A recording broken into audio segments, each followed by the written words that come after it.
اے دنیا کے انسانوں، دنیا میں اللہ نے تھوڑے سے وقت کے لیے بھیجا ہے، چھوٹے سے وقت کے لیے بھیجا ہے۔ وہ وقت بڑی تیزی سے گزر رہا ہے، بڑی تیزی سے کراس ہو رہا ہے، بڑی تیزی سے نکل رہا ہے۔ اس وقت کی قدر کر لو۔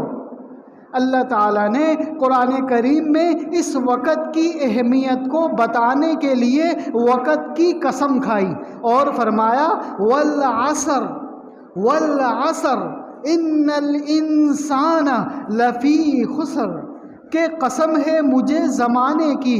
زمانہ کہتے ہیں وقت کو، زمانہ کہتے ہیں وقت کو۔ زمانے کی تین قسمیں ہیں، ایک ہے زمانہ ماضی جو کہ گزر گیا، ایک زمانے کی قسم ہے ماضی جو کہ گزر گیا، ایک زمانے کی قسم ہے حال جو کہ چل رہا ہے، ایک زمانے کی قسم ہے مستقبل جو کہ آئے گا۔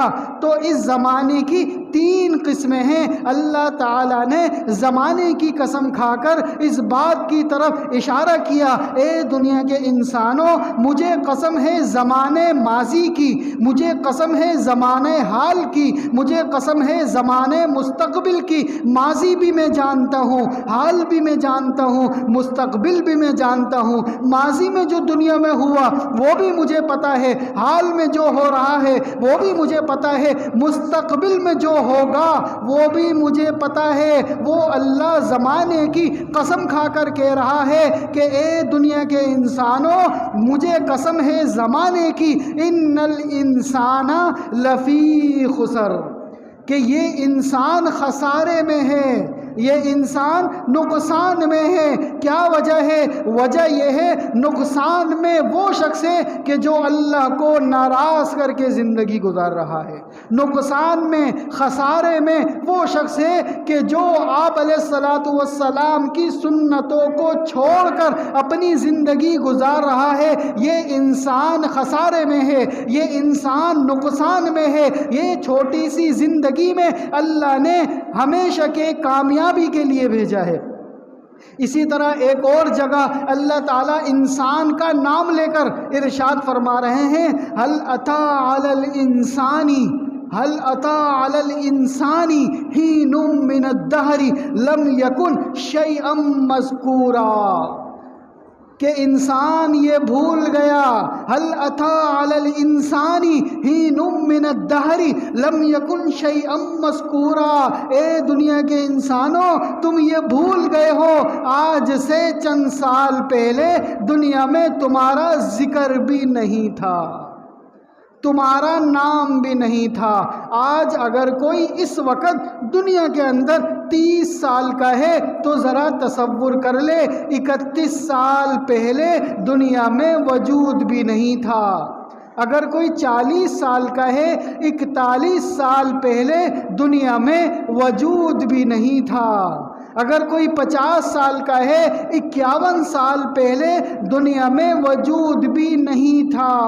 اگر کوئی 60 سال کا ہے 61 سال پہلے دنیا میں وجود بھی نہیں تھا۔ اگر کوئی 70 سال کا ہے 71 سال پہلے دنیا میں وجود بھی نہیں تھا، لیکن دنیا تھی، لیکن دنیا تھی۔ اسی بات کی طرف فکر دلا رہے ہیں، هل أتى على الإنسان حين من الدهر لم يكن شيئا مذكورا، اے دنیا کے انسانوں، آج سے چند سال پہلے دنیا میں تمہارا نام بھی نہیں تھا۔ جس طرح چند سال پہلے دنیا میں تمہارا نام بھی نہیں تھا، چند سال بعد تمہارا دوبارہ سے نام نہیں ہوگا۔ تو جس طرح ماضی میں نام نہیں تھا، مستقبل میں نام نہیں ہوگا۔ ماضی میں نام نہیں تھا، مستقبل میں نام نہیں ہوگا۔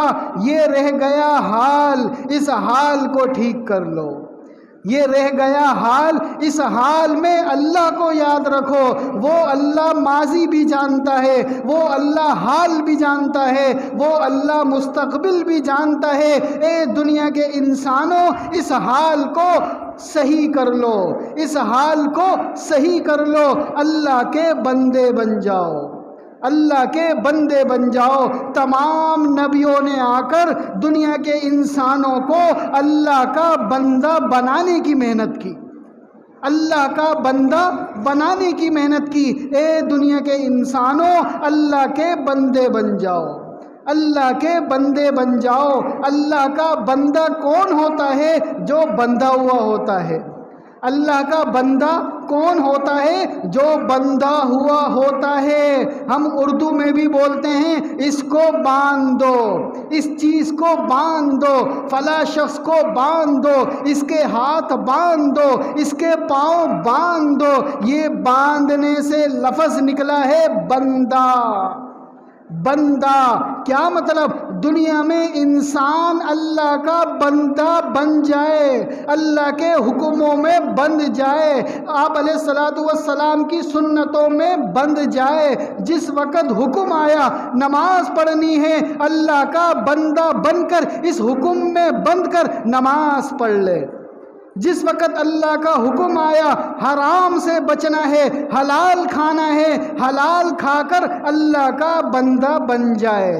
اللہ کا حکم آیا سود سے بچنا ہے، حرام کمائی سے بچنا ہے، رشوت سے بچنا ہے، زنا سے بچنا ہے، ان تمام چیزوں سے بچ کر اللہ کا بندہ بن جائے۔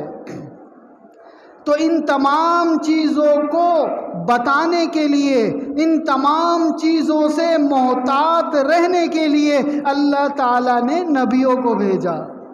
ہر نبی نے آ کر اپنے وقت کے انسانوں پر اللہ کو ظاہر کرنے کے لیے، اللہ کی پہچان کرانے کے لیے اللہ کا بندہ بنانے کی محنت کی کہ اے دنیا کے انسانوں اللہ کے بندے بن جاؤ۔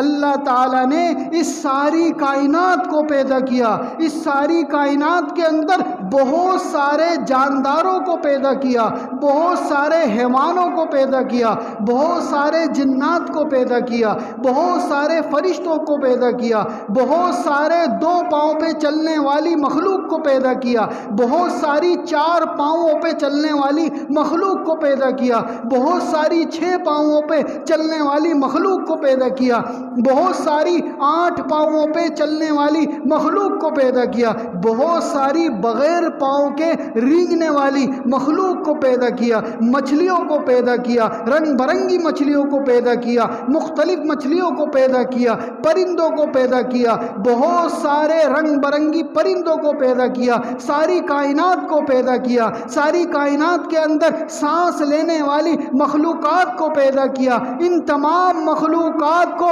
پیدا کرنے کے بعد ان سب کو یہ نہیں کہا کہ یہ میرے بندے ہیں، لیکن جب انسان کو پیدا کیا اللہ نے فرمایا یہ میرا بندہ ہے، یہ میرا بندہ ہے، یہ میرا نائب ہے، یہ میرا خلیفہ ہے۔ تو اے دنیا کے انسانوں اپنے عہدے کو پہچانو، اپنی قیمت کو پہچانو، اپنی قدر کو پہچانو۔ اللہ تعالیٰ نے انسان بنا کر بہت ہی بڑا احسان فرمایا۔ اگر وہ اللہ انسان کے بجائے ہمیں کوئی جن بنا دیتا تو بتائیں کوئی کچھ کر سکتا تھا؟ اگر وہ اللہ ہمیں انسان کے بجائے کوئی جانور بنا دیتا کوئی کچھ کر سکتا تھا؟ اگر وہی اللہ ہمیں انسان کے بجائے کوئی پرندہ بنا دیتا کوئی کچھ کر سکتا تھا؟ اگر وہی اللہ ہمیں انسان کے بجائے کوئی مچھلی بنا دیتا، کوئی درندہ بنا دیتا، کوئی چرند بنا دیتا، کوئی پرندہ بنا دیتا، کچھ بھی تو بنا سکتا تھا، کچھ بھی تو بنا سکتا تھا۔ لیکن اللہ نے ہم پر احسان فرمایا، ہمیں انسان اشرف المخلوقات بنایا، اپنا نائب بنایا، نہ ختم ہونے والا وجود عطا فرمایا، نہ ختم ہونے والی روح عطا فرمائی۔ یہ دنیا کے اندر جتنے بھی جاندار ہیں، جتنے بھی جانور ہیں، جتنی بھی مچھلیاں ہیں، جتنے بھی پرندے ہیں، جتنی بھی سانس لینے والی مخلوق ہے، انسانوں کے علاوہ انہوں نے ایک دن ختم ہونا ہے، انہوں نے ایک دن ختم ہونا ہے۔ صرف اور صرف اللہ کی ذات باقی رہے گی اور اس کے علاوہ جنت کے اندر انسان باقی رہے گا۔